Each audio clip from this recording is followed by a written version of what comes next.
time to talk about luxury cruising. From suites so sweet to ships elite. Come explore the world in style with me on Luxury Cruising, the podcast. Hey, it's Crystal here. Before we get started, did you know that there is a way for you to directly support the podcast? Head over to my website, luxurycruising.net, and you can buy me a latte, a glass of champagne, or even a whole bottle of champagne if you want. Leave me a note, and I'll be sure to give you a shout out on the next episode. That's luxurycruising.net. You can also leave me a note or ask a question. Okay, let's get on with the show. Welcome back to Luxury Cruising. I'm your host, Crystal Sodaitis, and today I have the privilege of having one of the OG cruise podcasters on today. We have the man, the myth, the legend, Matt Hochberg. Matt, please tell the listeners anything you want them to know about you. Crystal, welcome. I like long walks on the beach, coffee, ice cream, and I think You've Got Mail is probably the best rom-com I've seen ever, I'm going to say. The American President's pretty good, maybe 1A, but in between all those things, I run RoyalCaribbeanBlog.com, where we focus on Royal Caribbean cruises, and love being able to share the cruising experience. And I think obviously we're going to be talking about a different cruise I took. Hey, delves a little different from Royal Caribbean, but it was my first time on a luxury cruise. Yeah. And we're going to talk about Matt's experience on Silversea, but there's a tie-in because Silversea is owned by Royal Caribbean, so it's all in the family. Absolutely. And that's really what drew me to it, quite frankly, Crystal, because, as you might be able to tell, I'm a big Royal Caribbean fan. And, I would say to some extent, but probably true, is that I was a very loyal to Royal. That's really a big thing for me. But in the last couple of years, I have felt like this is a really good time to try other lines. I tried celebrity cruises for a couple times over the last couple of years as well. And Silversea is by extension, because not only are they owned by Royal Caribbean, but some of the new status matching that was introduced, I think enabled me to feel like I can step out a little bit without really stepping out, if that makes sense. Agree. And I think so too. I'm also very loyal to Royal. I've expanded into celebrity a couple of times. And I think especially the more recent, like the first iteration of the status match was just okay. But now that it's really a one-to-one tier match, I think that that's really made a big difference. So before we get to the actual ship, since we are talking about status matching, what was the status match on Silversea? For Silversea, you get, so they do it, it's funny, they do status matching, but every line has a completely different approach to it. But the Venetian Society, you get the equivalent of I forget how many nights it is or points, but you get the top tier thing, which on the surface is great. Because when I went to Celebrity, it was like, wow, it was really eye-opening, the perks you could get. On Silversea, it's not as eye-opening because, number one, a lot more is included in the cruise fare. So if you think about the things that Royal Caribbean Celebrity included in a cruise fare, these are basics that are included with a luxury cruise. Free drinks, dining, discounts, things of that nature. They're all included already. The biggest thing was the free laundry, which was a really nice perk that I got, because I didn't realize that laundry was not complimentary on Silversea, but I got it for free. So that was I was actually in Europe already for about 4 weeks prior to this cruise on a couple other cruises. So to say that I was dependent on laundry would be an understatement. So that was a wonderfully welcome perk. The other big thing, I didn't get to take advantage of it this time, but you also get a 10 to 15% discount on your fare, which is pretty significant when you're talking about a luxury line and the price that comes with it. So while maybe we don't have a laundry list of amazing perks that you get for being at the top, I did feel like the ones that you did get were pretty darn good. Yeah, I think that's valid. Okay, so let's get to the cruise and tell us what made you decide on whether it was this ship, this itinerary. What was the background? Yeah. So that's a great question. Silversea offers a lot of itineraries and amazing cruises. I was a little handicapped in my choice in a couple of senses. First of all, I still have kids that are in school. So a 14, 21 night cruise is not going to happen. There's no way that would work scheduling wise. But pretty quickly early on, I realized this was going to be a solo cruise also. And in the interest of making sure my family still welcomed me back with open arms when I got back, I also wanted a somewhat shorter sailing. But I also did not want to do a conventional sailing. I was working with Silversea on the cruise, and they were suggesting there's one out of Barbados. And I was like, well, I really don't want to go to the Caribbean because I feel like if you're going to do like a luxury cruise, you want to go to these amazing places you just simply cannot go to with Royal Caribbean as an example. So I knew I wanted something probably in Europe, and I was already going to be in Europe because I was doing some European cruises with Royal Caribbean. So I tried to basically find like a week-long cruise-ish that would be right around the same time so I could save myself a flight over to Europe.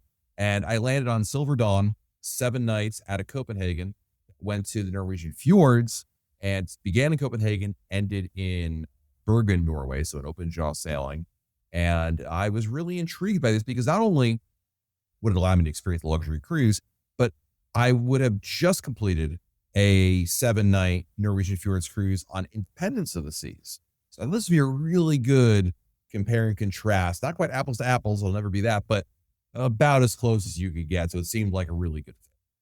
Yeah. And we can get to a little bit to the port stops later on, but just in general, were you able to get into maybe some smaller and more exclusive ports because of the size of the ship? 2 of them for sure. Vik and Nordfjord absolutely were definitely the case. The other 2 ports, Trondheim and Alesund, are actually ports. Well, Alesund we were supposed to go to on Independence, but it got canceled because of propulsion issues. So that was a bigger ship port. I didn't actually, fact check that they could or could not get in there, but I'm assuming at the very least 2 of them were definitely ports that you can only get into with a smaller ship. Yeah, I think one of the benefits of the smaller luxury lines is they can get into these ports that a big ship, because Independence is probably going to have 2,000 to 3,000 people on board.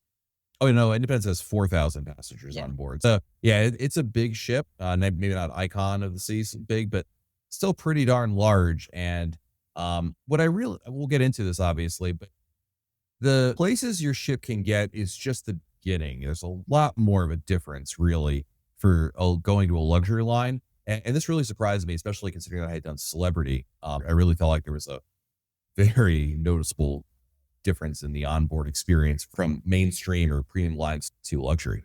Yeah, awesome. Well, when you first get on the ship, what did you think? So to be fair, I had actually done, I didn't tell anybody, but I did a day tour of Silver Ray when she was in Fort Lauderdale. So that was when they brought me on board just to simply walk around the ship. I didn't sail and walked around eating the buffet. And I was like, wow, that's their newest ship. Silver Dawn is still a new ship. It came out in, I believe, 2022. So it's the same age as Odyssey of the Seas, Wonder of the Seas, that age. So brand new ship still, but it's not their newest class. Nonetheless, I was number one really impressed by the layout of the ship.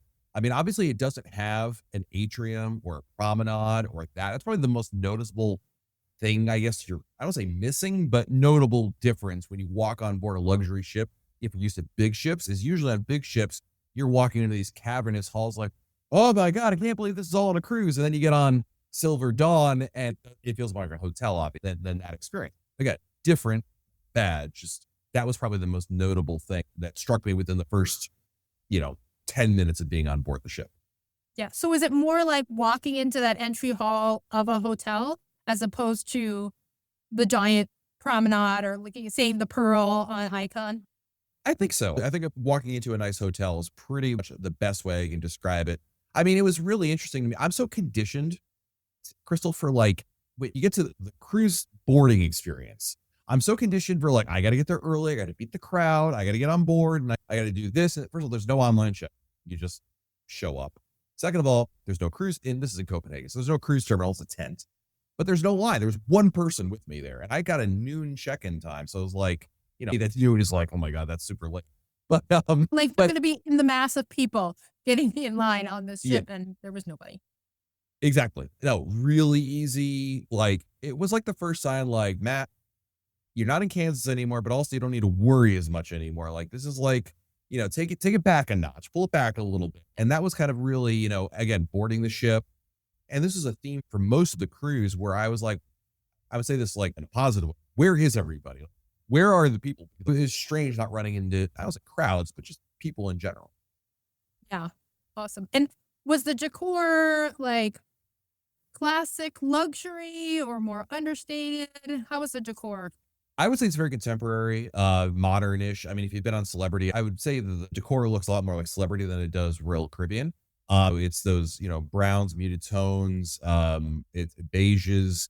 It's not in your face. It's not going to be like, zany by any means. But because this is a ship that came out in 2022, I would definitely categorize it as a very modern, but subdued modern motif. And I felt like, again, it probably felt like a boutique hotel in a lot of ways in terms of the decor. Yeah.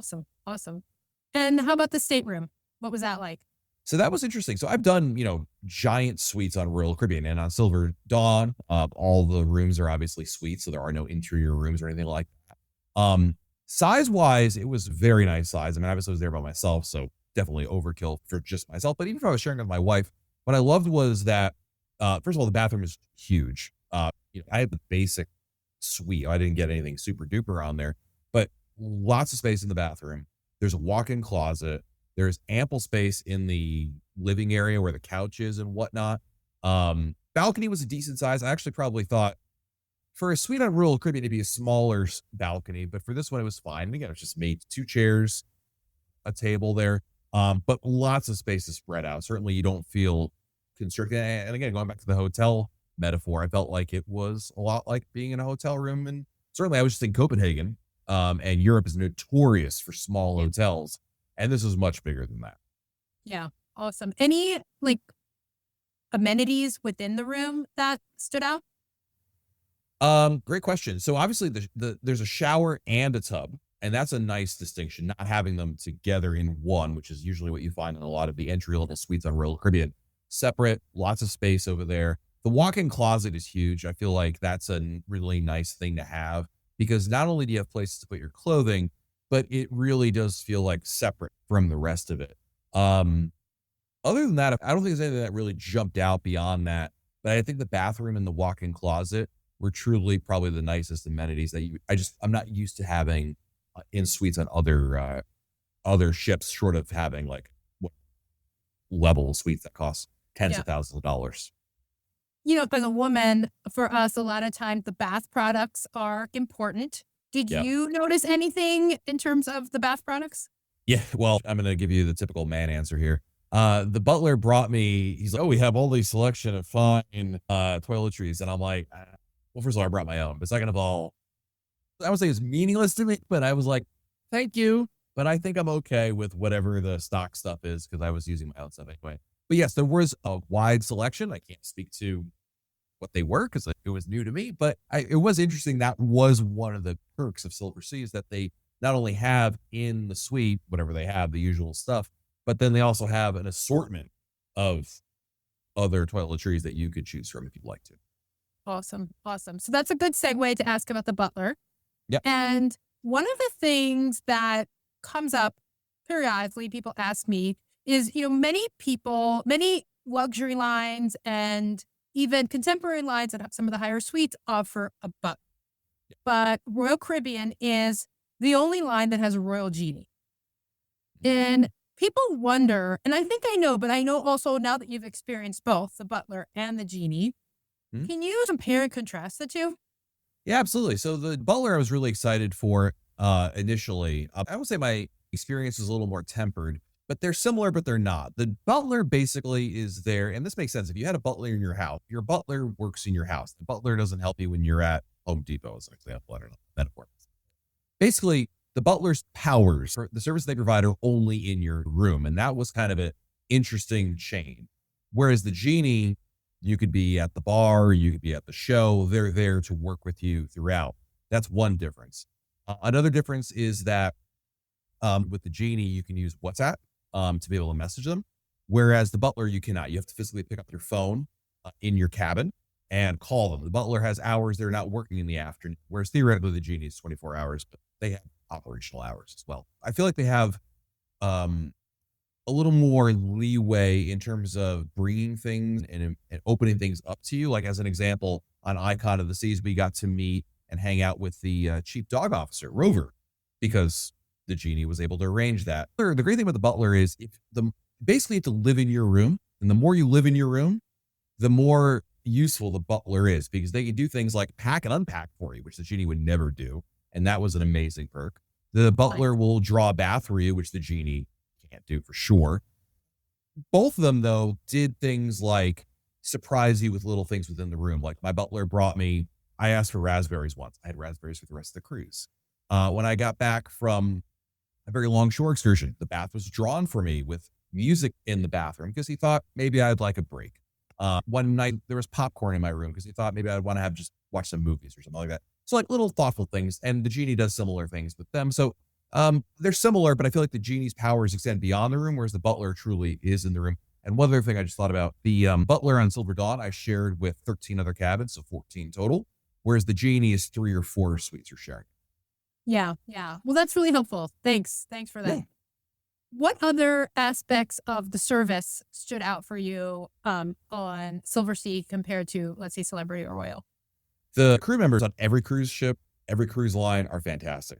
Silversea was on a completely different level. I was amazed, and I've seen a lot of crew members and interacted with some of them, Crystal, knew my name without me ever introducing myself or giving them my card. And I still to this day do have no idea how they knew who I was already. Like, it was incredible, the level of service. I mean, every ship has certain crew members that are superstars and they really recognize them. This had a lot more. I think this really has to do with the lower staff to guest ratio. That must be the case. So there's less of us to keep track of, thus they're able to do so. And that was probably the most eye-opening difference, was like, wow. I mean, it's like Cheers. Everyone knew my name everywhere I walked on the ship after like 2 days. It was like, hey, Mr. Matt, good to see you again. It was like, hey, hi. Do I know you? Like, okay. Yeah, I felt bad because I didn't know their name, but it was truly the most incredible aspect of the trip, comparing that to some of the other lines. Awesome. So let's segue to the food. Mm-hmm. What were the dining options on Silversea? Yeah, so this is kind of interesting. So Silversea is all inclusive, but there's like 3 tiers of restaurants. There is the standard included restaurants, like they have a main dining room, they have a buffet. That's like tier 1. Then they have the specialty restaurants that are still included in your cruise fare that you can go to, like Silver Note, which is the jazz club. And then they have truly specialty restaurants that cost extra, and you can book that make reservations. And that's like and Kiseki, which is the Japanese restaurant. All of them require reservations, except for the main dining room. You can simply roll into with a reservation. You can make one. But anyway, the bottom line is it's kind of interesting. But anyway, food quality, fantastic. I mean, listen, it's a luxury cruise. I expected the food to be much better. Where it really stood out to me was a couple places. One is the buffet. I mean, they had a sushi lineup for lunch every day in the buffet. That was like, I mean, it was fantastic. I love sushi. I ate way too much sushi on this cruise because it was included and it was there for lunch, and I absolutely loved it. They have cooking stations, which Royal Caribbean and Celebrity have, where, somewhere in the buffet or a restaurant, there's like a chef who will cook things custom. Cool. The difference is the level of, I mean, this comes out looking like a gourmet dish instead of like, here's a plate of stir fry, which, by the way, I love plate of stir fry. But this was like, wow, that looks, it's like pretty. It's not just like throw it on your, it's like it's done here, throw it on your plate. It actually is presented. Yes, 100%.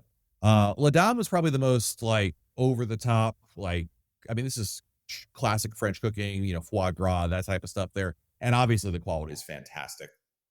Even the main dining room, what really struck me was that the menu is ginormous. There is like filet mignon, lobster, ribeye, like there's like 3 cuts of steaks on the standby menu. And then you still have the main menu. Plus, I mean, I was really impressed by the food. I expected to be impressed by the food, but I still think it even may have exceeded my expectations because, once again, it was enormous. One other thing I wanted to share, a quick story. After our first port visit in Vik, Norway, the captain was like, he was also Norwegian, fair, but he's like, I grew up over here. I know this farmer. Long story short, he bought like a bushel or whatever, 120 bushels of raspberries, and strawberries. And he brought them, and when they were available, like for everybody on the cruise, for like, it lasted about 5 days or so. So in the buffet, every day there was a little bushel of strawberries that were fresh grown Norwegian strawberries. Yeah. To say that would never happen on Royal Caribbean would be people's heads would turn around 360 degrees if you even Yeah. suggested that as an idea. So that was like something, again, completely different and unexpected, but wonderful. Yeah. And that's what brings people back. And that's what inspires people to spend that amount of money on an experience because of these Yeah. small things. And I love also that what I've learned, talking to people about luxury cruising is more and more often they locally source the food. Yeah. I'm not saying anyone's ever bought like a bushel Of of course. strawberries from their farmer best friend, but still they locally source the food and it has Yeah. to be fresher. Yeah. And also the other thing I should mention, Silversea, beyond the strawberry story, they have salt, sea and land tasting is what that stands for. And there's a restaurant, a bar, and a lab. And all three source things from the itinerary you're on. So in the bar, there was Aquavit, which is the local Norwegian liquor over there. There's a salt restaurant in which they serve food from Norway. I did the salt lab where I made venison and raspberry tarts, which is a Norwegian dish. So it's really cool that you have that because, again, that's not something that you'll ever find on the mainstream lines. I mean, you're lucky if you get like a local beer, let alone food. Yeah. Again, a really nice touch. I think a really smart program as well. Yeah, that sounds amazing. So, from the excursion standpoint, and you don't have to go through every port, but did anything stand out in terms of an excursion? And let me back up by asking, did you do any Silversea excursions or did you do mostly on your own? No, I booked Silversea excursions for every port except for Trondheim because it was a big city and I just didn't feel like I needed one. And I also should have said this much earlier in the podcast. Silversea invited me to go on this cruise, so they paid for all these experiences. So full disclosure. And this includes the shore excursions as well. So yes, I did do every port except for Trondheim. And did anything stand out different from a Silversea excursion experience from a Royal or Celebrity excursion experience? I guess that's a really good question. I feel like the core experience is still there. And I got to be honest with you, I don't love cruise line excursions because there's a lot of hurry up and wait. They move at a slow pace. I don't say I regret it, but oftentimes I question why I did this in the first place. Anyway, I digress. I felt like the nice thing about the excursions that Silversea offered were, number one, you're in port longer. So they were able to offer some excursions that went like really far out there. And granted, that was probably a really long bus ride, but still, they have those options that were there. And I think also by extension, because there's less people, only 590 something people on our ship, the tours themselves, the groups were smaller than you might find on a Royal one. That was a really nice touch as well. I did train tour. I did a fjords boat tour. These are not super unique to a luxury line, but the nice thing about a luxury line, again, is just that I feel like slightly smaller groups that you might find on a contemporary line, which was a nice thing. It makes it a little bit easier, especially corralling people and getting people on a bus and ready to go and whatnot. So Yeah, totally. So before we move away from this particular cruise, is there anything else that you would want people to know about Silversea as a luxury line? I felt like one of the big things was like, who is Silversea for? Like, who does this appeal to, right? And number one, luxury lines don't mean they're extremely expensive. Now, obviously, it depends on the itinerary. It depends if you're doing, time of year, all those factors, any cruise. But I felt like, for a lot of people, if you're already booking I would say like for Royal Caribbean, like a grand suite or owner's suite, like the entry level suites, if you're spending about, for your family, about $8,000 to $10,000, you're in the ballpark for these luxury cruises. And by the way, when you're spending $8,000 to $10,000 on a suite in Royal Caribbean, that's not all inclusive, obviously, whereas this one is. I'm never going to tell you that Silversea is a fantastic value from a like money or something like that, but I did feel like the value standpoint was better than I expected, especially for this particular sailing. Because again, the price was not insane. It wasn't like, I think some people assume, luxury, it's got to be tens of thousands of dollars, but that's really not the case. And going back to what you said earlier, Crystal, the other thing is people who are graduating from contemporary lines. You started out cruising Royal Caribbean or Celebrity. and you're looking for something different. Maybe your kids are now older and they're out of the house, or you're not cruising with them anymore. Maybe you're looking for something beyond like going to the Eastern or Western Caribbean and the same old ports all the time. Maybe you're looking for more of a culinary experience that goes well beyond what these like. This is when this kind of a conversation to have a luxury line really, I think, becomes far more apparent. Yeah, yeah. And thank you for talking about the value. It is definitely something that I learned from you. And actually, as we're recording this at the end of July, I believe the podcast that's going to drop the first week in August is about the value of luxury cruising. So I will link that in the show notes if anybody's interested in listening to that one. Awesome. So let's step back from this particular cruise. And I always ask my guests, how do you define luxury? I think I look for luxury as certainly more of a personalized service. I think sometimes we think of luxury as like gold finishes to everything, almost like a Versailles type approach to cruising. I don't think it's really quite that. I look at it as primarily just the level of service that's provided is far more personalized, and you're competing with a lot less people. It's more of a first class on an airplane. You're getting there at the same time as everybody else. The difference is the way you're doing it. And I feel like that's what luxury cruising is certainly all about. Yeah, awesome. Did this cruise meet that expectation or definition for you? Yeah, I mean, again, the crew members alone would have done that. The lack of crowds would have done that. I'll say this. When I went to Celebrity and tried them, I felt like, they offered, it's more akin to a Royal Caribbean cruise than not. I feel like there's just some tweaks, a different approach. Silversea was truly a departure. I mean, lines, crowds, what's included, level of dining, service from start to finish. It's about as different as you can get while still being a ocean going cruise and still retaining, I think, some of the core cruise experiences. But it really was a significant departure than what I expected, which is not a bad thing. It really didn't meet, I felt it rose to that level of like, yeah, this is different and this is truly luxury, not like, luxury from a marketing standpoint. Like I really felt like it met that bar of expectations. Awesome. Awesome. Well, I'm sure you have many cruises booked in for the next 12 to 18 months. Is there one in particular that stands out to you as either being particularly luxurious or one that you're looking forward to? Oh, I'll bring this back to something you asked me about earlier about the Royal Genie. I think we have maybe one or two cruises on Star Class, which have the Royal Genie service. Anytime we have any of those, Crystal, that's always like a yes. I don't care if we're going to New Jersey. That's going to be an amazing cruise. Like, I believe we booked one for my wife's birthday. Only, a 4-nighter on Utopia, but hey, why not? Right. Yeah. And when you're in Florida and you could do a 4-nighter and you can splurge on, a Royal Genie, then why not? Yeah. And just like Silversea, like I talked about the pricing, there are crazy prices out there, but if you're open and flexible to your dates, you can find reasonably priced rooms. That's reasonable, not cheap, not inexpensive, just less expensive than normal. And if you take advantage of those, then it's really the sweet spot for that. Yeah.